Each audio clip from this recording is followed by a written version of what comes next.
Melaka, Negeri Sembilan, dekat Pandan pun, selalunya kalau yang Melayu ni, Melayu atas pagar, dia akan tanya satu soalan saja. YB, saya memang tak nak dah UMNO. Saya tak percaya kad PN. Bersatu ni khianat. PAS ni pun kita tak boleh percaya. Sekejap dia kawan dengan UMNO. Sekejap dia kawan dengan Bersatu. Pengundi atas pagar Melayu akan tanya berkali-kali. Kami nak sokong Pakatan Harapan. Tapi orang kata, kalau undi Pakatan Harapan, nanti China akan rampas kuasa dekat negara ini. Tadi saya kat Pandan 2 kali lah. Petang pun saya ada program. Malam pun sebelum saya sampai kat sini pun ada program. Pandan tu bukan sungai besar.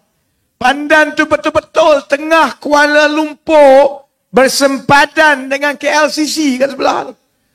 Sepatutnya kita ingat orang bandar tak tanya soalan macam itu. Tapi orang bandar pun tanya juga. Sebab itu malam ini dekat Sungai Besar, bila kita ada pengundi-pengundi yang Cina, pengundi-pengundi Melayu yang menonton dekat luar, saya nak tumpu satu benda lah. Jamal pun saya tak nak sentuh sangat malam ini. Saya nak tumpu satu benda je, soal Melayu takut dengan Cina. Soal Cina ni kenapa? Macam mana kita nak selesaikan masalah itu supaya dalam keadaan semua Melayu, Cina, India ni dah nak tolak Barisan Nasional, kita jangan bagi ruang kepada yang perkauman itu menakut-nakutkan Melayu. Baik? Saya tak tua lah, saya tua lah juga. Saya dah 45, nak masuk 46. Kan? Tua lah juga. Tapi uncle ada banyak lagi lah yang tua uncle kat sini. Ada juga pakcik-pakcik yang lebih tua. Kan? Walaupun saya tak adalah tua mana, tapi dulu kecil-kecil dulu saya banyak membaca. Baca buku sejarah. Saya dekat sekolah, saya sebenarnya nak jadi ahli sejarah, sejarawan. Daripada kecil lagi, saya mula-mula pandai membaca. Dari kecil lagi, saya baca buku sejarah. Darjah 2 pun saya dah baca buku sejarah yang tingkatan 4, tingkatan 5 semua. Jadi saya banyak baca sejarah. Kalau orang kita, terutamanya yang Melayu, baca buku sejarah. Daripada 70 tahun lepas sampai ke arah merdeka, kemudian tahun 60-an, 70-an, 80-an. Selain daripada peristiwa 13 Mei, selain daripada itu sekali saja, sebenarnya dalam sejarah kita, jarang sangat timbul soal perkauman. Zaman sekarang, timbul takut kepada orang Cina ni, lebih banyak daripada zaman 70-an, 60-an, 80-an. Dia tak masuk akal. Sebab begini, dulu 60-an orang Melayu banyak miskin. 70-an orang Melayu banyak miskin. Memang jurang di antara orang Melayu dengan orang Cina besar. Banyak Melayu di kampung, termasuklah keluarga saya sendiri. Semua orang kampung, semua pandai-pandai duduk kampung, pekerjaan pun kerja kampung, pendapatan pun pendapatan orang kampung. Jadi betul lah kalau banding dengan Cina, nampaklah Cina ni di bandar berniaga yang lebih berpendidikan dan macam-macam. Tahun 60-an macam itu, tahun 70-an, dan makin lama, orang Melayu makin banyak pergi sekolah, pergi universiti, balik luar negara. Jadi sebenarnya daripada tahun 60-an, 70-an, 80-an, sebenarnya orang Melayu makin lama makin banyak yang kaya. Kalaupun tak kaya macam kroni-kroni UMNO, tapi jauh lebih kaya daripada mak bapak zaman dulu. Mak bapak zaman dulu naik basikal, tahun 60-an, tahun 70-an, 80-an, anak-anak dah mula naik motor, ada kereta dan lain-lain. Secara logiknya, bila orang Melayu lebih ramai kaya, berpendidikan, daripada rumah kayu dekat kampung, mula ada rumah batu, daripada naik motosikal, ada kereta. Secara logiknya, lebih ramai orang Melayu yang berpendidikan, beruang. Sepatutnya lebih ramailah orang Melayu ni yang tak takut kepada siapa-siapa.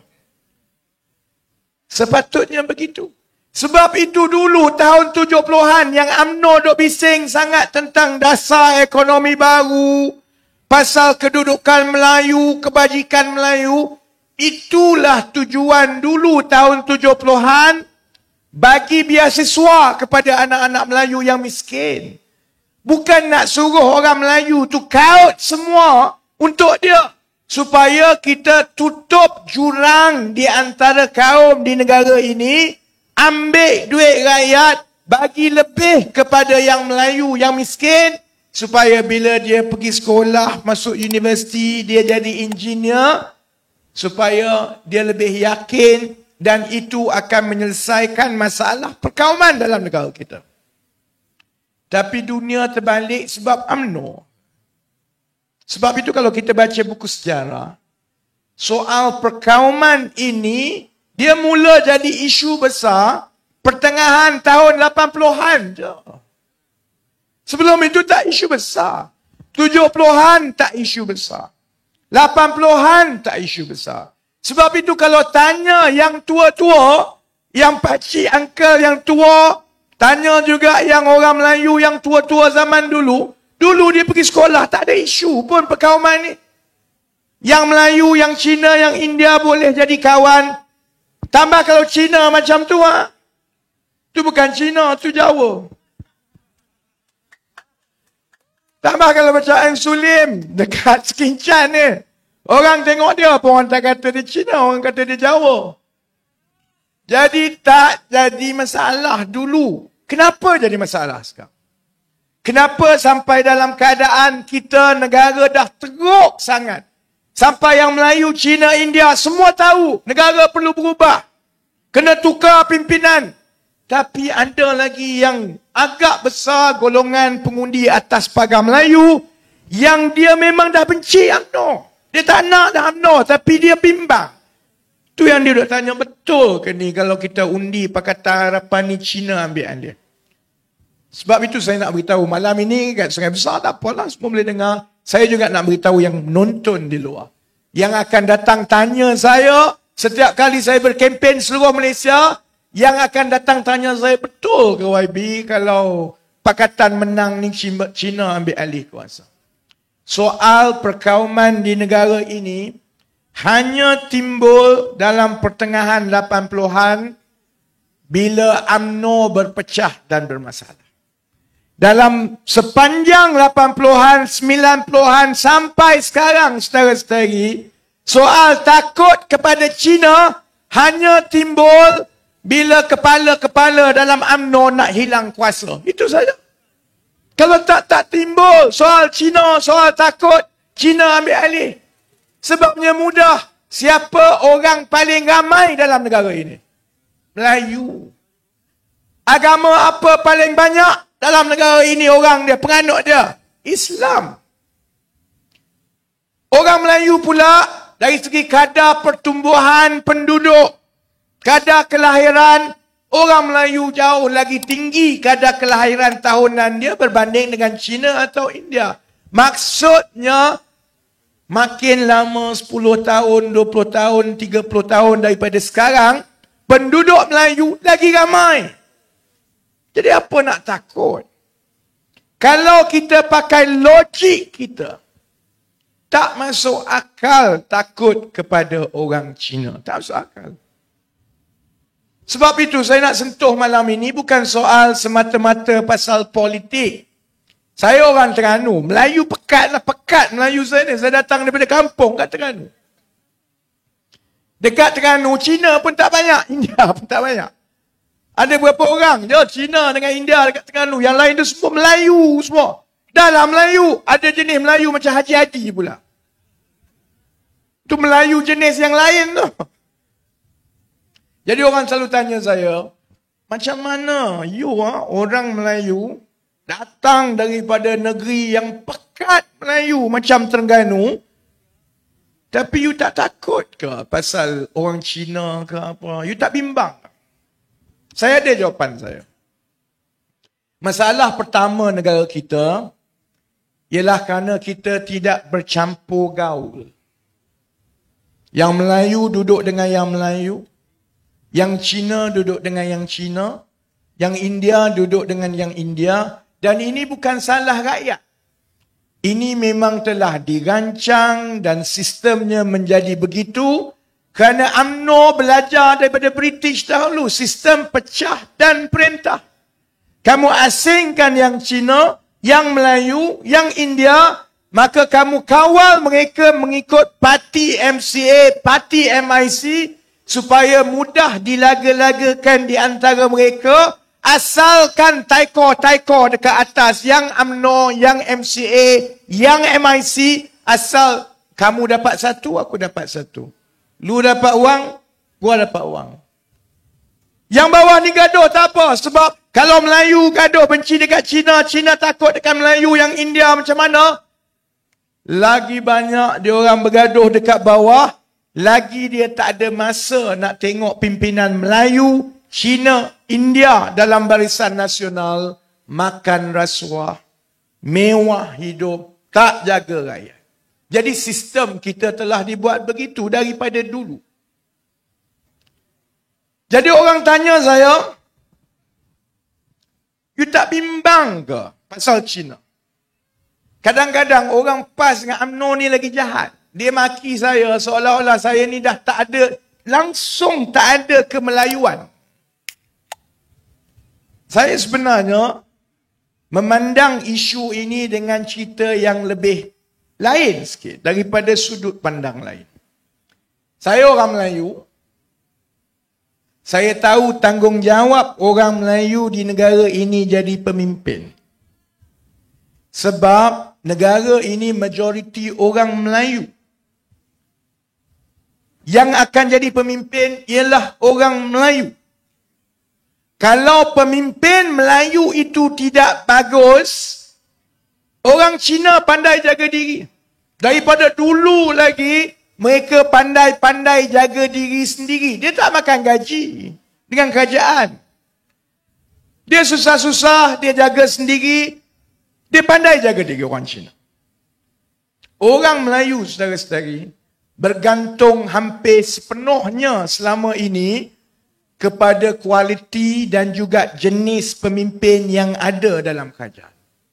Kalau pemimpin Melayu itu bagus, negara ditadbir dengan baik, hasil yang baik daripada pentadbiran itu akan sampai kepada rakyat keseluruhan, dan yang paling dapat untung ialah orang Melayu.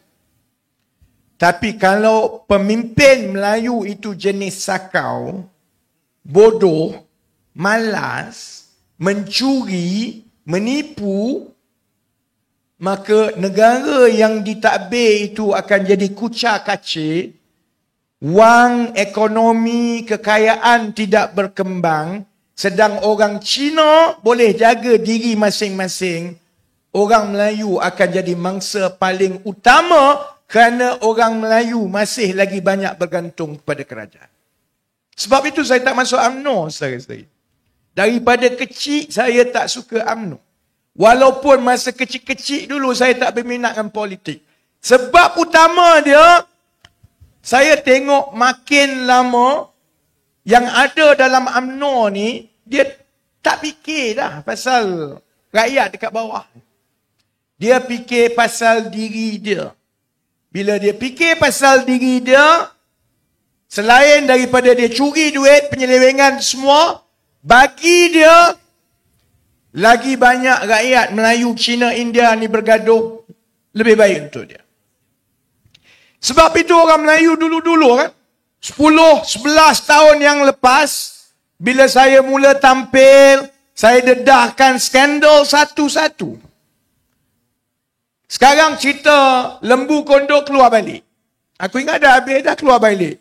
Sebab kes kerajaan Saman keluarga Datuk Seri Shahrizad itu sekarang sedang berlangsung dibicarakan dalam mahkamah. Itu kes yang mula-mula sekali. Masa itu orang Cina ingat saya kejar lembu. Saya mula-mula bertanding dekat Pandan 2013. Orang Cina sehari ini budak yang lembu tu kan. Budak lembu dia panggil aku. Masa itu ramai orang Melayu yang marah kat saya yang dalam UMNO ni. Dia kata Rafizi ni jahat. Jadi mainan orang Cina untuk menghancurkan perniagaan orang Melayu. Dia ni memang tak suka orang Melayu. Keadaan dia berbeza, saudara-saudari. Saya rasa cara yang paling baik untuk jaga orang Melayu. Ni orang Cina ada ni. Kita tak macam UMNO, MCA. Kita cerita pasal orang Melayu depan orang Cina. Kita cerita pasal orang Cina depan orang Melayu. Kerana orang Cina, orang Melayu, orang India, kita semua bersaudara dalam negara ini. Kita tak ada negara lain dah. Takkan nak suruh orang Sulim pergi ke Jawa. Dia ada sungai besar ni.